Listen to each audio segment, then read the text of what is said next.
there's been a lot of noise on social media, a lot of jealousy on social media from the likes of Aston Villa fans, from the likes of Newcastle fans. Gabby Agbonlahor. Oh my God, Gabby Agbonlahor, man. He has no clue, it's that guy. Absolutely laughable what that guy says, man. All these guys are just so jealous. How could Spurs finish 17th twice in the last 2 years? How are they able to spend this kind of money while we're getting sanctioned from UEFA and blah, blah, blah, blah, blah. How dare we? How dare we? It's a disgrace that Spurs can spend all this money. It's an absolute disgrace. But on the flip side, it was embarrassing when we didn't spend and we didn't put the money down and we always missed out on targets. Oh, little old Tottenham, how embarrassing. They're never going to spend. They're never going to compete because they never spend the money. Exactly. So we want to show Aston Villa. If there are any Aston Villa or Newcastle fans in the chat, do let us know, because we're going to show you why Spurs are able to spend so much money at this moment in time and still nowhere near the threshold of what we can spend. We're still only like halfway through. We're still the money's going to keep rolling out, people, and this is exactly why Spurs were able to spend. So if you look at all you can see on screen, this was the Tottenham Stadium. This isn't a match day. This isn't Champions League night. It's not a home game. This isn't anything to do with Tottenham and football. This is BTS at the Tottenham Hotspur Stadium. Full sellout crowd. Apparently, it set a record for the amount of fans at the Tottenham Stadium for any event. I think 65,000 people were there to watch BTS at the Tottenham Stadium a few days ago. You've obviously got pictures there of other sporting events. NFL, we have the boxing. We've just announced, if you actually refresh the Twitter, there's just been a new announcement. You can see here, Jay-Z is coming to the Tottenham Hotspur Stadium on the 4th of September. I don't know how many nights for, but he is coming to the Tottenham Hotspur Stadium. We had 99 problems, but revenue ain't one. That is Tottenham Hotspur. So I've asked ChatGPT. Well, there's obviously there's been a lot of financial experts saying, looking at the Tottenham finances and estimating, how much we could earn. ChatGPT estimates that Spurs could estimated to earn from non-match day revenue annually between concerts and major events, NFL, conferences and hospitality, the F1 drive, the tours and attractions, between 105 and 145 million per year. To put that in the context, that's essentially like Tottenham being in the Champions League every year. Mm-hmm. That's how much we're earning. Yeah. So imagine, and on top of that, obviously I think the 30 events thing has only happened over the last couple of years, but obviously we've been in the Champions League. I think 4 of the last 10 years, 6 of the last 10 years, or 4 of the last 8 years. I don't know what it is. I've got the stats. The European stats. Yeah. Yeah, I've got them because I think it was quite significant, right? When comparing Aston Villa, Newcastle and Tottenham.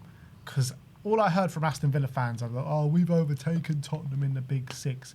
Newcastle, they got all this influx of money from Saudi and they're saying, we're coming for you, Tottenham. In fact, well, they're not, because they just sold us one of our best players. But in the last 20 years, so the last 2 decades, Spurs have qualified for Europe 18 times. That is more than Newcastle and Aston Villa combined in that same period. Newcastle 7, Villa 6. Spurs have qualified for Champions League 9 times in that period.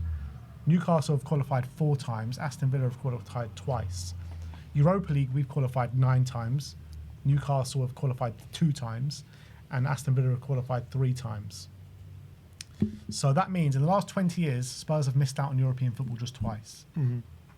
Newcastle have missed out 13 times. Aston Villa have missed out 14 times. And in that time, they've both been in the Championship.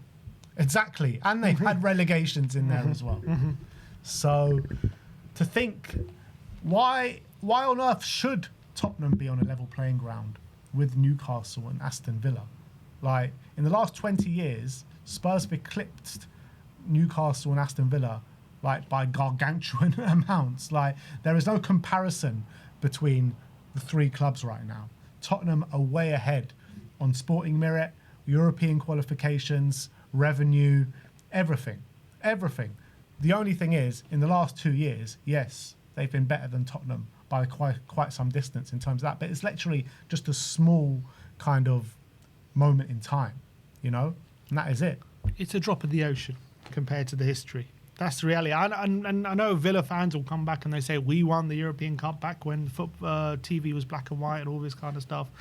Unfortunately, in modern day football, in what people remember, it doesn't really mean much when it comes to the size of the club and what players are drawn to and what makes you a big club. We have a bigger global fan base. We earn more revenue than both Newcastle and Aston Villa combined. That is the reality of the situation.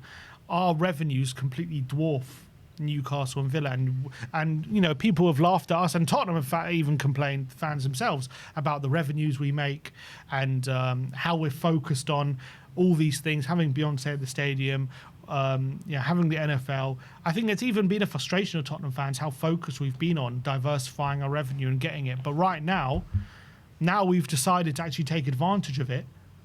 Why is that something to now complain about? Why are Newcastle and Villa fans starting to get the hump at Tottenham? If anything, you know, we've done things the right way. We've actually earned that revenue. We're the ones who've actually put the hard work in to get the stadium to the level it is now, to get all the events at the stadium, to be prudent in the transfer market. We haven't been spending 97% of our revenue on wages like Aston Villa. We've been very prudent over many, many years to put us in a position where now we could go and splurge 100 million on Tonali. We can go and have a net spend of, well, right now we've got to spend 260 million and we're apparently going to spend even more in this window. It's taken years and years and years of hard work. You know, Newcastle and Villa are complaining that they can't use their owners' billions of pounds of wealth to pump into the club and compete. And I understand that when you're comparing it to City and Chelsea, who are able to do that. But we're not the ones to complain about because we're not able to do that either.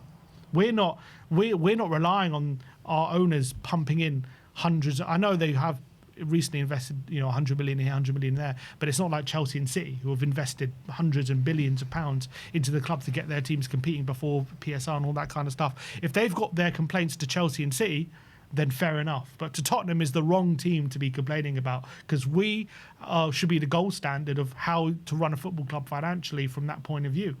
Tottenham have put in the hard work. We've suffered for years, not doing what we've needed to do to compete on the pitch at certain moments to get us to a stage where we are now. And now, because our revenues dwarf these kind of clubs, we can flex our financial muscle. And there's no point crying about it. In fact, you should aspire to do what Tottenham have done. And I think the reality is, I think Villa and Newcastle, I've heard they're going to try and start putting more events on. They want to regenerate their stadiums, all this kind of stuff. That's because they're seeing what Tottenham are doing and they want to replicate it.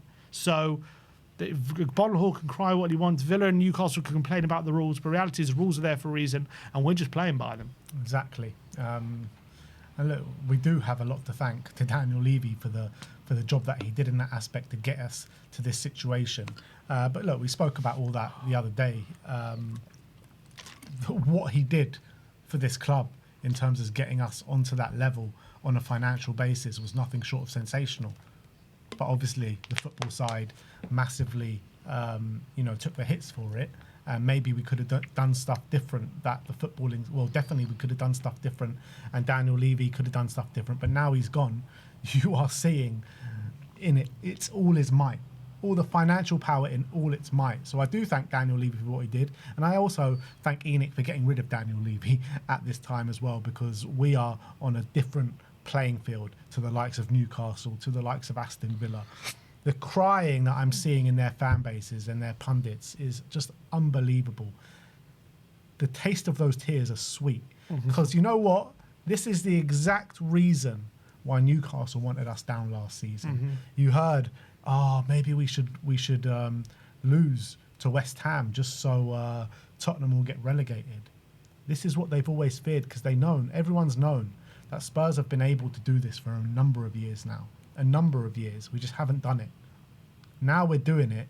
This is everyone's worst fear, particularly the likes of Villa and Newcastle, who thought they were leapfrogging us. Well, Villa had the chance, didn't they? They rested all their players and we beat them. They could have relegated us that day pretty much if they would have won. That would have been a massive blow to our hopes of survival. But luckily for us, they rested all their players and we went and won. And they should have relegated us when they had the chance. They should have. They fucked up.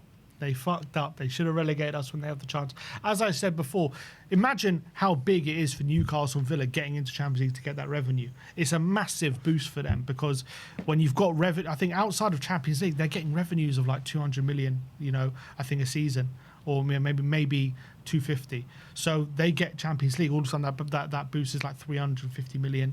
That's a massive boost. We're getting that every year without Champions League. So imagine if we get Champions League on top of that, our revenues are getting 600-700 million. It's massive. The thing is that the Champions League revenue for the likes of Newcastle and Villa, obviously it helps in one-off seasons, but to make a real impact, they need it regularly every single season. Yeah. No question about it. Like a one-off season doesn't really help them in the grand scheme of things too much. For clubs like Newcastle and Villa to be consistently at the top and to keep replenishing their squad and spending big money, they need to be there every single year. But it's to be fair, Villa have been there, 3 of the 4 years now? Because they're going to be in there next year? Yeah. I think 2 out of the last 4 years, is it? Or is it 3? Well, including next season, when Ange's first season, they got it. And then Ange's second season, they missed out. But then last season, they weren't in it last season. They weren't in it last season, but then next season they're going to be... Okay, so 2. The second. Yeah. Is this only the second time they're in it? I think it's the second time. Yeah, maybe you're right. Okay, so 2 of the last 4 years. So, yeah, that's what I'm saying. They need to be in it consistently to really be able to be on that pedestal. We actually don't... We need to be in it to boost it even more, but because of these revenues that we're bringing in, we can still spend mad amounts without being in the Champions League, which is just crazy. So, cry more. That's what I'm going to say. Cry more, Newcastle and Aston Villa. And I just saw a great one. If you're having PSR problems, I feel bad for you, son. I got 99 problems and revenue ain't one. Exactly. So, big up. Keep crying, because I think it's music to all our ears. Yes, but the financials are just insane. Like, we completely dwarf Villa and Newcastle. It says here, I'm just looking at the annual revenues. In 2025, Spurs made 565 million, Villa 380, and Newcastle 335. So our revenues are just so much bigger than theirs, and that gives us the opportunity to compete. Just seen it there. It's from Star Crow. He says, at least shout me out. Well, there you go. There's your shout out. Big up for the lyricist that is Star Crow. But yeah, the financials, mad. So until they up that and they start competing with that, we're always going to be able to spend more. So they're going to have to be smarter. The thing was with Villa, they haven't been smart. They've been ambitious, and I don't discredit them for that. But they haven't been smart about it. Spending 97% of your revenue on wages is crazy. I think that's by far the highest in the league, and that puts your club in a very precarious position. And you have to get, the Champions League. You have to get the rewards for that. And to be fair, they've been doing it, so fair play to them. And there are some seasons where we're looking at them thinking they got Rashford, they got all these good players. I wish we had that, but it was always kind of built on a house of cards. If they don't get it, they're in big trouble. Whereas Spurs, they haven't put themselves in that kind of precarious position because our revenues are not relying on those things. Yeah, and it's different. So once we do start making the Champions League, it will make us an even more scarier prospect. But to get there regularly as well. But yeah, man, just sip in those tears, people. Sip in those tears because they taste beautiful. They taste beautiful. So. Yeah, look, as people are saying in the comments, the giants are awakening. The sleeping giants suddenly are starting to get prodded up. And you know what? All these events and NFL and F1 and the boxing and Beyonce, everything was made like it was all a running joke, wasn't it? Over the past 2, 3, 4, 5 years, however long it's been.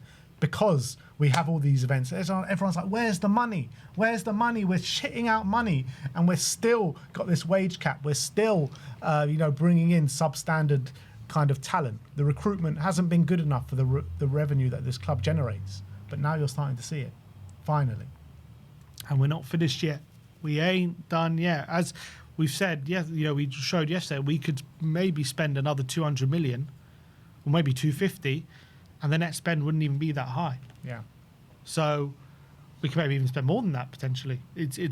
We're a lot of money. We have money without Champions League. We can compete even with the bigger clubs, as we've shown. We put slapping 100 million. So imagine when we get Champions League, if that happens, how much money we could have to spend. Yeah, there was that funny moment at one of the ENIC protests or the Levy protests in a couple of years ago, or maybe last year. So the chant was, "Can Beyonce play up front?" She damn sure can't play up front, but she will pay for a new striker in Ellie Krupi now, so that's for sure. Madness. And there you go. I think Newcastle and Villa fans, they can complain, but cry more. Talk to the wall. That's exactly.